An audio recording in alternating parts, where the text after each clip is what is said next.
नमस्कार, मी रेणुका.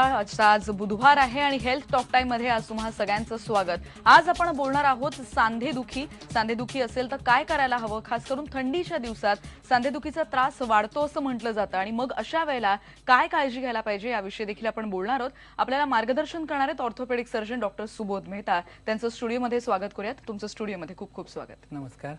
आणि तुम्हाला देखील काही प्रश्न असतील तर जरूर विचारा आणि त्यासाठी आमचा फोन नंबर लिहून घ्या 02266899263 02266899263 हा आहे आमचा नंबर.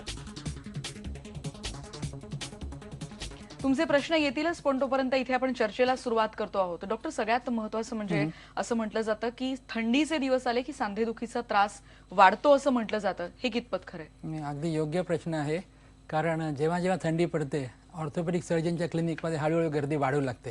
अर्थात यावर्षी मुंबईत फारशी थंडी नाही आहे, पण आमचे जे प्रेक्षक नागपूर, नाशिक अशा थंड हवेच्या ठिकाणी आहेत त्यांना याची परिणिती नक्कीच प्रचिती आली असेल की थंडी झाल्यावर आपोआपच आपले सांधे, जे दुखणारे सांधे असतात, ज्यांना आर्थरायटिस असतो, त्यांना अधिक वेदना जाणवू लागतात.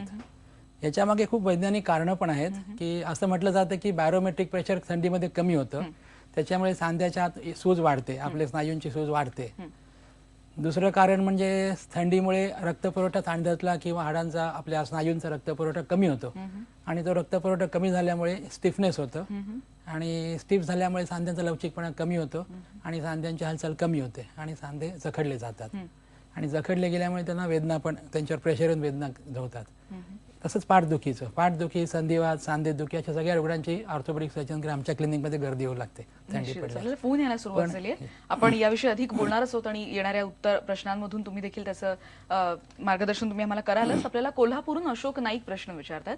विचारा अशोक. Sir hello sir. हा, ऐकतोय आपला प्रश्न, आपण बोला. आज आणि कमर दुखतोय आणि उजव्या पायाला सांध्यामध्ये काय मारते? नाही, आपला आवाज नीट ऐकू येत नाही मिस्टर नाईक. तर कंबर दुखते आणि कंबर आणि पाय पाठ. मारते असं. हा, आता तेच म्हटलंय की जशी थंडीचा प्रभाव वाढत जातो, आपण मराठीमध्ये म्हणतोच की थंडी पडली की हाडाची थंडी, हाडं गोठवणारी थंडी पडते. तर मगाशी मी म्हटल्याप्रमाणेच रक्तातला हाडातला किंवा स्नायूतला रक्तपुरवठा कमी होत जातो. इव्हन स्नायूंची व्हिस्कॉसिटी कमी होत जाते आणि त्याच्यामुळे सगळे जे सांधे असतात ते जास्ती दुखू लागतात. आणि विशेषतः तुम्हाला आधीपासून सांध्याचं दुखणं असेल तर त्याचं प्रमाण वाढतं थंडीमध्ये. आपल्या नर्व्स पण जास्ती सेन्सिटिव्ह होत जातात. त्याच्यामुळे हे थंडी पडायला लागली की हे प्रमाण वाढत जातं आणि याच्यावर फार सोप्या उपाययोजना केल्या तर कदाचित तुम्हाला डॉक्टरांपर्यंत जायची गरजही भासणार नाही. फार सोपे म्हणजे याला आपण होम रेमेडी म्हणतो. आपल्या आयुर्वेदामध्ये, होमिओपॅथीमध्ये होम रेमेडी असे अनेक प्रकार आहेत की जे थंडीपासून आपल्या सांध्यांचं आणि पाठीचं आणि हाडांचं रक्षण करतील. सगळ्यात महत्त्वाचं म्हणजे उत्तम डाएट. साधारणतः आपण म्हणतो की थंडी पडली की घराबाहेर लोक जाणं कमी होतं. इस्पेशली आम्ही म्हणतो सिनियर सिटीजन्स आपले, की थंडीला घाबरून की न्यूमोनिया होईल म्हणून घराबाहेर पडणं कमी होतं. ऊन लागत नाही आणि त्याच्यामुळे शरीरातलं डी विटॅमिन आपण म्हणतो, त्याला म्हणतातच सनशाईन विटॅमिन, की आपण उन्हात गेल्यामुळे निसर्गाने अशी रचना केली की ते विटॅमिन आपोआप शरीरात तयार होतं आणि त्या विटॅमिनमुळे आपल्या हाडामध्ये कॅल्शियम ॲब्झॉर्ब केलं जातं, हाडामध्ये कॅल्शियम रिटेन केलं जातं. तर हे विटॅमिन कमी झालं तर त्याचं आपल्या डाएटमध्ये सप्लिमेंटरी विटॅमिन घ्यायला पाहिजे, कॅल्शियम रिच डाएट घ्यायला पाहिजे. नंतर एखादा व्यक्ती सांधेदुखी असेल त्यांना आणि वजन खूप असेल तर त्यांनी वजन कमी कसं प्रमाणात राहील. आता संधीमध्ये साधारण आपल्याकडे गैरसमजूत आहे की संधीमध्ये तुपाचे पदार्थ खाल्ले जातात ज्याच्यामध्ये कॅलरीज मिळतात. पण या तुपाच्या पदार्थांमुळे आणि लोक असं म्हणतात की तूप खाल्ल्यामुळे सांध्यामध्ये लुब्रिकेशन होतं. हा फार मोठा गैरसमज आहे. ऍक्च्युअली तुपाने सांध्यामध्ये काही लुब्रिकेशन होत नाही, पण हार्टच्या आतल्या रक्तवाहिन्या मात्र गोठल्या जातात, नॅरो होतात आणि पोटामध्ये चरबी साठली जाते, पोट सुटतं, वजन वाढतं आणि त्याचा परिणाम हाडांवरती म्हणजे सांध्यावर परत प्रेशर वाढून सांधेदुखी परत बळावते.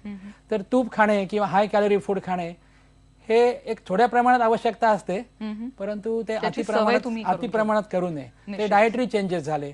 त्याच प्रकारे काही ठराविक व्यायाम, लोक म्हणतात की सांधेदुखीच्या रुग्णाने चाललं नाही पाहिजे, पण थोडंफार चाललं पाहिजे. आणि लो इम्पॅक्ट आम्ही हे म्हणतो, लो इम्पॅक्ट एक्सरसाइज, त्याच्यामध्ये एवढा इम्पॅक्ट नाही आला पाहिजे की सांध्याचं घर्षण होईल, झीज होईल, पण सांध्यांना पॉलिश राहील, सांध्याची ऍक्टिव्हिटी राहिल्यामुळे तिथे ब्लड सप्लाय जास्ती निर्माण होईल असे, किंवा सांधा दुमडण्याच्या सरळ करायचे जर तुम्ही व्यायाम केलेत तर मसल्स रिलॅक्स होतील आणि रिलॅक्स मसल झाल्यामुळे तिथे रक्तपुरवठा जास्ती झाल्यामुळे सांध्याची दुखी आपोआप कमी होईल. कारण सांधे हे एक प्रकारचं शॉक ॲब्झॉर्प्शन आहे, बफर आहेत. सांधे चांगले असतील, बळकट असतील, म्हणजे आपले स्नायू बळकट असतील तर सांध्यावरचं प्रेशर कमी होतं. निश्चितच सर, आपण याविषयी अधिक बोलणार आहोत. आपल्याला पुढचा प्रश्न येतोय. आपल्याला सुनील कांबळे बुलढाण्याहून प्रश्न विचारत आहेत. विचारा सुनील. नमस्कार डॉक्टर साहेब. नमस्कार. सर ऍक्च्युली काय माझ्या आईला गुडघ्यांचा खूप त्रास आहे बऱ्याच दिवसापासून. हम्म. सर टीव्हीवर किंवा ऑनलाईन पेपरवर असे काही फसवे ऍड असतात की झटपट सांधेदुखी थांबवा वगैरे. पण सर हे औषधी वगैरे घेतली तर बरं राहील का, किंवा काही धोकादायक असतं सांधेदुखीसाठी वगैरे? नाही, तुम्ही फक्त सांध्यांबद्दल असं नाही, तुम्ही पैसे मिळवायचे पण झटपट ॲडव्हर्टाइजमेंट वाचत असाल. पैसे लगेच मिळवा, एका महिन्यात पैसे दुप्पट करतो. तशाच प्रकारे या जाहिराती पण बऱ्याचदा फसव्या असतात की झटपट हा नैसर्गिक नाही आहे प्रकार, क्विक फिक्स निसर्गामध्ये नाही. आणि सांधेदुखी हळूहळू बरी होते. आणि काही वेळा जर एक्स्ट्रीम जर नीट वेळच्या वेळी औषधोपचार नीट केला नाही, अशा फसव्या जाहिरातींना तुम्ही भुलून चुकीचे व्यायाम केले किंवा काही वेळेला चुकून स्टिरॉइड घेतलं जातं लॉंग टर्म, की त्यांनी फक्त तुमच्या वेदना दाबल्या जातात, परंतु झीज जी होते ती झीज चालूच राहते. तर आमचं मूळ असं उद्देश पेशंटना आहे की तुम्ही झीज कमी ठेवा. झीज झाल्यानंतर दुखऱ्या सांध्यांवर स्टिरॉइडचा मारा किंवा अति पेन किलर्सचा मारा. कोणतीही गोष्ट जरी अति तिथे माती म्हणतात की पेन किलर्स आणि स्टिरॉइड ही आपल्या औषधं म्हणून निर्माण केलेत, पण अति तिथे माती म्हणतात. अति जर त्याचा वापर केला त्याचे खूप दुष्परिणाम आहेत. म्हणजे स्टेरॉइडनी पेन कमी होईल पण तुमचे हाडं आणि सांधे ठिसूळ होतील. तर ह्या औषधांमध्ये काय कंटेंट असतात किंवा ह्या औषधांमध्ये एवढं क्विक फिक्स होऊ शकेल का, हा तुम्ही तुमचं साधारण सामान्य ज्ञान वापरा की हे शक्य आहे का. तर माझ्या मते याचं उत्तर नाही. त्यामुळे आपण अशा फसव्या जाहिरातीनं न भूलता चांगल्या प्रकारच्या तज्ज्ञांचा सल्ला घ्यावा. मी असं म्हणत नाही की ॲलोपॅथी तज्ज्ञाचा सल्ला घ्यावा. होमिओपॅथी, आयुर्वेदिक, फिजिओथेरपिस्ट हे सर्व चांगल्या प्रकारचे सल्लेगार तुम्ही सल्ला घेतलात आणि तुमच्या आईची, आम्ही multi speciality multi modality treatment म्हणतो की सर्व पथी वापरा. आमचा असा उद्देश नाही की तुम्ही ॲलोपॅथीच चांगलं म्हणून, फक्त सगळ्यात वाईट आहे ते अपथी. कोणतीही पथी वापरा, अपथी नको. म्हणजे त्याच्याबद्दल तुमचं अज्ञान नको. अज्ञान दूर करा, वाचन करा. गुगलवरती आजकाल साईट्स आहेत, पेशंट्स डूज अँड डोंट्स आहेत, ते तुम्ही वाचा, त्याचा तुम्ही अभ्यास करा आणि ते आपल्या आईवर त्याचे उपचार करा. आणि इव्हन ॲलोपॅथी पण औषधं चांगली म्हटली त्याचा अतिवापर योग्य नव्हे. तर चांगला सल्ला घेतलात आणि वेळेवर उपचार केले तर कंट्रोलमध्ये राहू शकते सांधेदुखी. मी असं म्हणू शकत नाही की सांधेदुखी पूर्ण झीज झाली, पूर्ण नॉर्मलला येईल, पण जर तुम्ही कंट्रोल केलीत तर अशी शक्यता असते की आयुष्यभर ऑपरेशन लागायची शक्यता गरज पडणार नाही. बरोबर, हा महत्वाचा मुद्दा आहे सर. याविषयी आपण बोलणार आहोत. पण आपल्याला गणेश उदारे अंबेजोगाईहून प्रश्न विचारतात. विचारा आपला प्रश्न. हा सर, नमस्कार. नमस्कार. सर, मला तुम्हाला असा प्रश्न विचारायचा आहे की आता 60-70च्या लोकांचा तर हा कायमस्वरूपी प्रॉब्लेम राहत नाही, परंतु आता आयुर्वेदिक मध्ये असे इतर बॉम्ब आहेत, टॅबलेट आहेत, परत होमिओपॅथिक मध्ये टॅबलेट आहेत, बाम आहेत. सर, प्रामुख्याने टॅबलेटचा वापर करावा की बाम वगैरे लावावा रोज? टॅबलेटने किंवा खूप साईड इफेक्ट होऊ शकतात नाही का त्याच्यामुळे? नाही, जेव्हा आवश्यक आहे तेव्हा गोळ्या घ्याव्याच लागतात. कारण शेवटी आमचा उद्देश आहे की सांधे आपलं चलनवलन करण्याचं अवजार आहे. तर सांधे बंद पडले तर आपले स्नायू आपण चालू फिरू शकणार नाही. तर कोणत्याही प्रकारे चांगल्या उपचार पद्धती करून तुमचे सांधे हालचाल चालू ठेवणं हे आमच्या डॉक्टरांचं काम आहे. आणि ते मी मगाशी सांगितल्याप्रमाणे फक्त गोळ्या औषधं न देता त्याला फिजिओथेरपी, भौतिकोपचार याला खूप महत्व आहे. सांध्यांचं आणि स्नायूंचा मसल टोन कायम ठेवणं खूप जरुरी आहे. आणि ह्याला आम्ही जे तुम्ही मलम म्हणताय त्याला आम्ही काउंटर इरिटेशन म्हणतो. त्याच्यामुळे नक्कीच वेदना कमी होतात. आपल्या वेदनांच्या संवेदना ज्या आहेत ब्रेनमध्ये जाणाऱ्या त्याची जाणीव पेनची कमी होते. परंतु तो परमनंट उपाय नव्हे.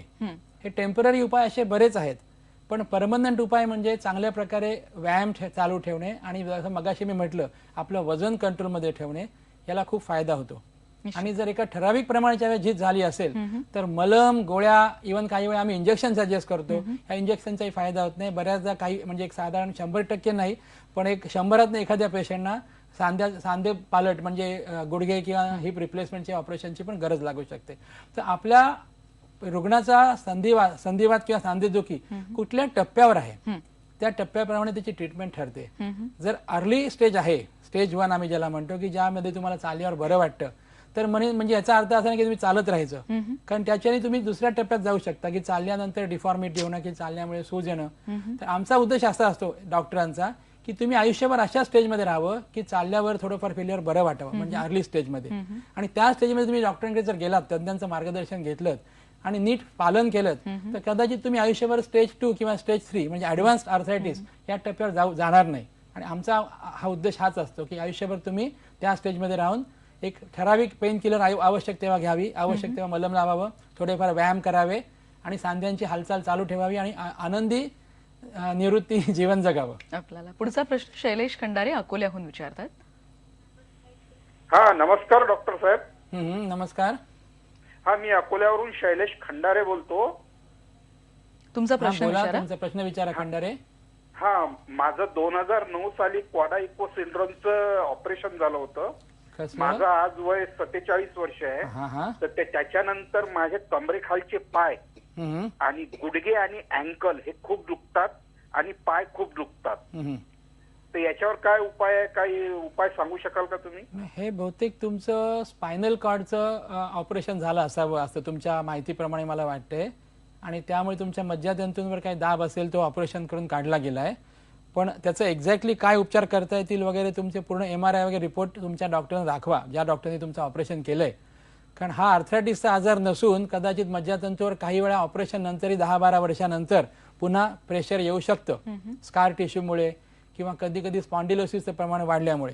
तर त्यासाठी मला असं वाटतं एक्सरे आणि बाकीच्या टेस्ट म्हणजे MRI वगैरे स्पाईनच्या प्रॉब्लेममध्ये MRIचं खूप महत्त्व असतं. ते तुमच्या आधी डॉक्टरांचा सल्ला घ्या आणि जशी गरज भासेल तसे तपास करा आणि याच्यावर नक्की तुम्हाला उपाय सापडेल. जरूर. ही चर्चा आपण अशीच सुरू ठेवणार आहोत. तुमच्याही प्रश्नांची वाट बघतोय, पण एक ब्रेक घेणार आहोत आणि ब्रेकवर जाण्याआधी आमच्या कार्यक्रमात सहभागी होण्यासाठी एक नंबर जरूर लिहून घ्या. 02266899263.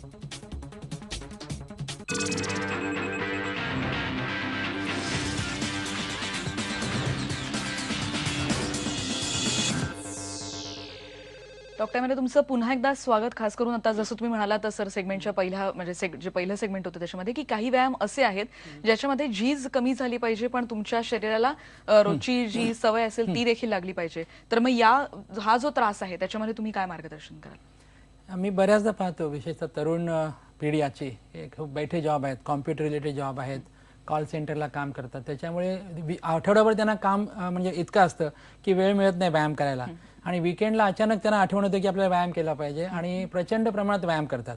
आम्ही त्यांना विकेंड ॲथलीट म्हणतो. अशा प्रकारच्या लोकांना व्यायाम रिलेटेड इंजुरीज व्हायची शक्यता जास्ती असते. माझा नेहमी सल्ला आहे की तुम्ही थोडा वेळ व्यायाम करा पण तो सातत्याने करा. आणि असं नाही की तुम्हाला 1.5 तास व्यायाम मध्ये करायला पाहिजे जिममध्ये जाऊन. अगदी 15 मिनिटं तुम्ही स्वतःसाठी व्यायाम करायला दिलीत, स्ट्रेचिंग एक्सरसाइज केलेत तरी तुमचं फिटनेस म्हणजे व्यायामाने एक फील गुड हार्मोन तयार होतं शरीरात, इंडॉर्फिन्स. त्याच्यामुळे आपला शरीराचा थकवा जातो, उत्साही वाटतं आणि तुम्ही काम पण जास्ती प्रतीचं करू शकता. म्हणजे आपण म्हणतो की healthy mind in healthy body. तर मन आणि शरीर एकमेकांची सांगड घातलेली आहे आणि एकमेकांच्या जर तुम्हाला नैराश्य असेल, आता थंडीमध्ये पण बऱ्याच लोकांना सांधेचा त्रास का होतो की असं निराशा आता एकमेक बाहेर जाऊ शकत नाही किंवा सांधेदुखी असल्यामुळे बाहेर जाऊ शकत नाही, त्याच्यामुळे परत नैराश्य येऊन त्याच्याने पण सांधेदुखी वाढते. त्यामुळे रोज व्यायाम करा. इव्हन तरुण उतार वयातल्या मिडल एज सगळ्या लोकांना माझं म्हणणं आहे की व्यायाम करा, त्याच्याने फील गुड हार्मोन्स शरीरात तयार होतात, एंडॉर्फिन्स तयार होतात, त्यांनी रक्तपुरवठा वाढतो सांध्यांचा, स्नायूंचा. विशेषतः ज्यांना क्रोनिक पाठदुखी आहे, पाठीचे सांधे दुखतात, माझ्याकडे आजकाल खूप तरुण मुलं यायला लागलेत. आम्ही त्यांना काउच पोटॅटोज म्हणतो, बसून बसून त्यांचं फक्त व्यायाम असतो कॉम्प्युटरची बटणं दाबणं.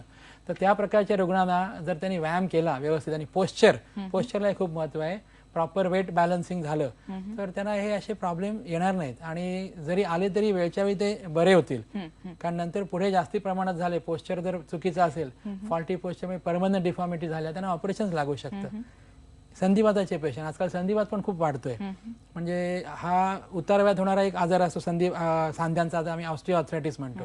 पण आजकाल आम्ही तरुण पिढीमध्ये मल्टिपल जॉईंट अफेक्शन म्हणजे संधिवाताचे पेशंट्स बघतो आणि त्याचं प्रमाण दिवसेंदिवस वाढत चाललंय.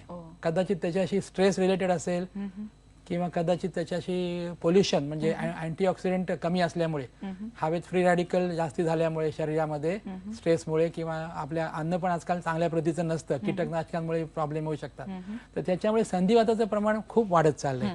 आणि ह्या लोकांनी जर वेळच्या वेळी व्यायाम करून डिफॉर्मिटीज टाळल्या नाहीत तर त्या परमनंट डिफॉर्मिटी होतात. आणि म्हणजे असे रुग्ण आमच्याकडे येतात की 23 वर्षाचे रुग्ण की त्यांना स्वतः डे टू डे ऍक्टिव्हिटी करता येत नाही, ज्याला आम्ही म्हणतो ऍक्टिव्हिटीज ऑफ डेली लिव्हिंग, म्हणजे टॉयलेटला जाणं, बाथरूमला जाणं, या ऍक्टिव्हिटी त्यांच्या थांबवल्या जातात. तर ह्या स्थितीपर्यंत न जाणं हीच खरी उपचाराची खरी गरज आहे. ह्या स्थितीला गेल्यानंतर आम्ही ऑपरेशन करून त्यांना परत चालतं बोलतं करू शकतो, परंतु ह्या स्टेज पर्यंत न येणं एक प्रकारचा इग्नोरन्स आहे व्यायामाबद्दल किंवा वेळच्या वेळी औषधोपचार करण्याबद्दल. आणि हा इग्नोरन्स जर तुम्ही घालवला आणि प्रॉपर सल्ल्यानुसार व्यायाम केले, गोळ्या औषधं घेतली, कारण संधिवातामध्ये फक्त पेन किलर्स उपयोगाचे नाहीत, त्याला डिसीज मॉडिफाईंग ड्रग द्यावे लागतात. तर लोक भीतीपोटी किंवा एक वर्षाचा कोर्स आहे म्हणून म्हणा हे गोळ्या घ्यायचं टाळाटाळ करतात. चालेल, निश्चितच सर, हा मुद्द्यावर देखील आपण बोलणार आहोत, पण एक ब्रेक घेऊन परत भेटणार आहोत. पहा फक्त IBN लोकमत.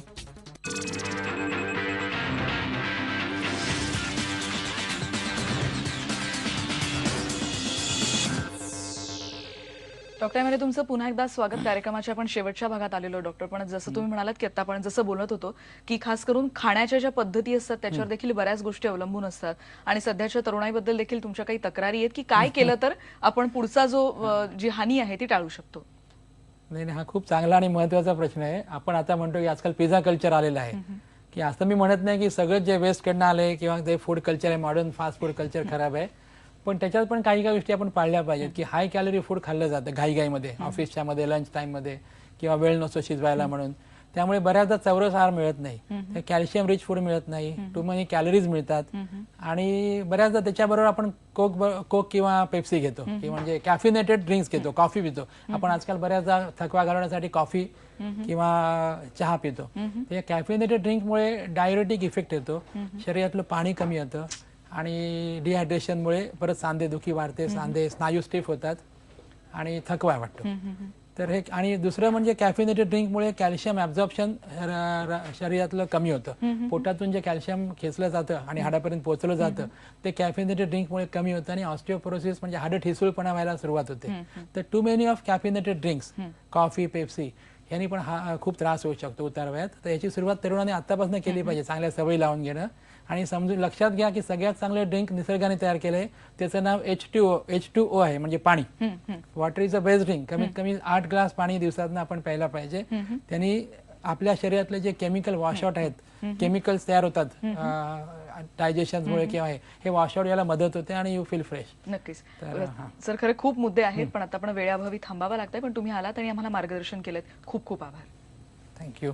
आणि टॉक टाइम मध्ये आपण इतरही मुद्द्यांसह रोज भेटत राहणार आहोत, पण आज इथेच थांबतो आहोत. पहा फक्त IBN लोकमत.